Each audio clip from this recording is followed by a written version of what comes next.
Hello, it's Sherry with Red Apple Auctions, and today I want to talk about masters and disasters when it comes to virtual gala, and specifically getting into a little bit about what's the simplest to the most complex type of virtual gala. This isn't really factor in costs. This doesn't factor in their activity. This is really just factoring in, geez, what's easiest to most complex as I see it, more or less. So I'll share some of that as we go through it.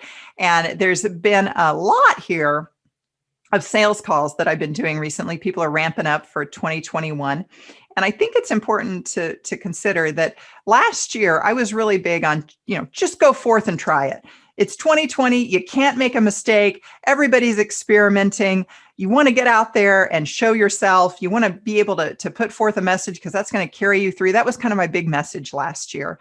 But now that we're in 2021, we've had some time to really figure out virtual galas. And my advice this year is you got to step it up. If you did an event in 2020, people are pretty forgiving, but donors, generally speaking, are supporting more than one cause a year. So they typically would go to 3 to 4 galas a year. So that means that they could be participating in 3 to 4 virtual galas a year. So they've seen some stuff now. So whatever you did in 2020, you need to ramp it up. And if this is your first event in 2021, well, the bar is a little higher. You've got some pressure now. What are you going to do to really stand out and make it smooth and make it work and do all the things that you want it to do? So that's kind of where I'm coming from here. Is you want to be the master. You don't want to have a disaster. And we Red Apple Auctions did 33 virtual events last year, of which I did most of those. I think I had my team members do 3 or 4, but I did most of them. And I have to say, some people knocked it out of the park. Boy, did they master the virtual gala. Better than their in-person gala in some cases. Their results were better than their in-person galas. And then I had a couple, I wouldn't say where they were disasters, but they certainly weren't where I would want them to be, and various reasons for that. But if I had to look at it all and say, well, where do you want to land? You always want to land on the master side. You want to figure this one out. So something I'll mention here before I kind of get into my rankings, because I want to rank the simplest to the most complex when it comes to virtual galas. So you can figure out where you're going to feel more comfortable, or like where can we master? I'll get to that in a second. But before I do that, I want to just say, if you want to get up to speed on virtual galas, I'm going to be running my virtual gala fundraising training on Tuesday and Wednesday, 3 hours each day. And then we do a Q&A in February. I haven't set that date up yet, but that's where we get into the nitty gritty on virtual galas, your procurement, where to get it, what's selling well, how to ask for it, sponsorships, underwritings, how we're doing our ticket pricing strategies, audience engagement, audience development, technology, software, run of shows, production schedules.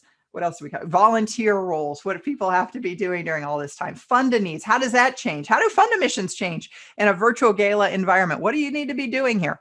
It's going to be geared on really an interactive virtual gala and what you should be doing offline, not just online, to make that happen. So that's Tuesday and Wednesday, virtual gala fundraising training. Of course, there are recordings. You'll be able to watch those afterwards if you can't attend live. I'm kind of a fan of watching recordings. Maybe you are too. So you'll be able to get those. So that's happening here, coming up right away.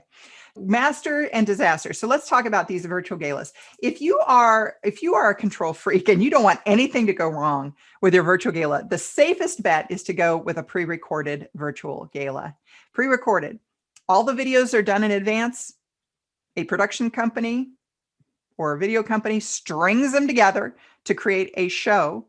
And that show is broadcast at a designated time when your gala happens, 7 o'clock on Saturday night, right? They hit play, it goes out across the ethers, and boom, you're having a live streamed video play that is your virtual gala. And you just sit back and you wait for the money to roll in, or you hope for the donations to roll in. Let's put it that way. So that's pre-recorded. Certainly the easiest. I participate, even as an auctioneer, I've been asked to participate in some pre-recorded galas. I did 1 or 2 last year where I did videos, and then they incorporated those into the pre-recorded virtual gala. Already this year, last week, I visited with one of my clients and they said, we had great success with it last year. We're going to go with it again. Okay, great. They're going to do another pre-recorded. I'm going to be doing some videos for them, and they're going to be dropping those into their show. So pre-recorded, if you're a control freak, if you don't want any errors, no problem. Do that, because people can talk and talk and talk and say their script until they get it right. And that's the final best version of that is what's going to go into the show. Next level up as far as control and ease is really what I would say is the two-screen solution, meaning that people are watching that live stream on the largest screen in their home. That's a laptop, a monitor, whatever, but then they're bidding on a separate device, their phone, could be another tablet, whatever the case might be. So they're watching and they're bidding, watching, but bidding over here.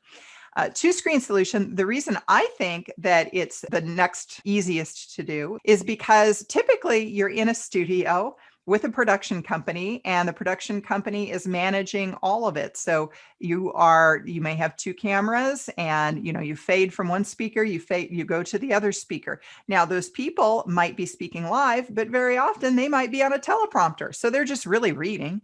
So there's more control in that sense. And you don't have to worry about people logging in from other places, and then their speaker might be off. I don't think it's a big deal when people forget that they're muted. But if you don't want any blips at all, any potential for a problem, then pre-recorded or that two-screen solution in a studio is gonna control for those kinds of little idiosyncrasies.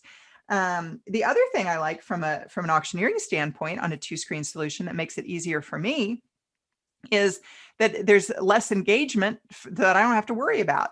So for instance, there's no chat. I'm not engaged with chat. I am on some other styles, but here I'm not like reading a chat and then also trying to look at the camera, engage in the chat. I'm not even taking live bids.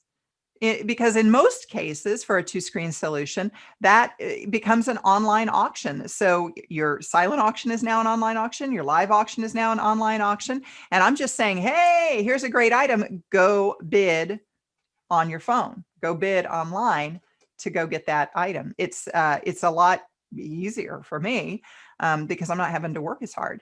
The other piece of that too, as a sidebar comment, we are seeing that, in a typical in-person environment, we would be selling our live auction items, generally speaking, for over 100% of value.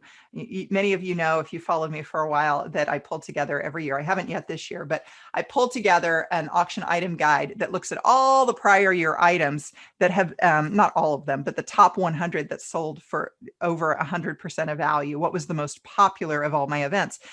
And what we're seeing with online, when we take these same items and put them in an online auction, they aren't hitting those same price points. They're hitting more typical price points for an online auction. But it's, generally speaking, we're seeing a lot better results if it's sold in a live environment, in an in-person environment, than an online auction. So that's kind of a sidebar comment. In a two-screen solution, I'm talking about that item, telling people to go bid online in the online auction. I'm not having to engage in chat. I'm standing 15 feet away from a camera and I'm just engaged in the camera in that sense. It's easier for me. All right, next, what's the least control? And that is really, I'd say it's a tie between Zoom meeting events and your one-screen solution events. And here's why I say that. Not all one-screen solutions, but some of them, you are able to see the chat as you're also able to see the live bids. So I'm taking live bids and participating in chat and engaged in the camera. There's more for me going on. The same and true with Zoom meeting. I'm engaged in the chat, I'm engaged in the camera. I'm trying to keep track of all of that at the same time. Another complexity is that everybody is dialing in from different places. So in Zoom meeting, everybody is coming in from their home. So that's additional connections. If you're doing a one-screen solution, people, again, are logging in from wherever they are. And what can happen, you're just opening yourself up for more errors, right? If you have a major Comcast shutdown, Comcast is a big here on the East Coast. What if you got a huge network and it goes out? Uh-oh, people who are logged in are suddenly thrown off. They're no longer participating in the gala. And that might be your auctioneer. That might be the production company. Hard to know. So from that standpoint, you've got more connections. You also have, like I mentioned earlier, just people who might be a speaker. Somebody comes in to say a toast. Maybe their microphone is off and they're like, oh, sorry. And they got to turn it on. If that bothers you, then that's probably not a great option for you because people may forget. I don't think that little quirks like that are a big problem, but some people may. So again, you may encounter those because it's live, right? It's live. But on the other hand, live is pretty popular. People like participating in live things versus just passive things that they're watching. That's why Saturday Night Live has been around for so long. That's why we go to concerts. That's why we go to theater performances, right? They're live performances. People still like to go to live shows. So your virtual gala, when it's live, like Zoom meeting, like One Screen Solution, offers more interactivity. There could be something that could go wrong. There could be. So there you have it. Where are you going to feel comfortable? What is going to be the best solution for you? You want to master it. You don't want to be a disaster. You don't want to be like this gal who called me and was frustrated, and now she's trying to go for round 2 here in 2021 and make it better and so forth. It's always a good feeling at the end of the night when you're like, whoo, that was awesome. And that's how I want you to feel after your virtual gala here in 2021. So I will leave you with that. We have, if you want to join the class, I'll go ahead and put that website address up so you can join us. Meanwhile, I'm Sherry Truhlar with Red Apple Auctions. As always, hey, good luck to you in your fundraising gala.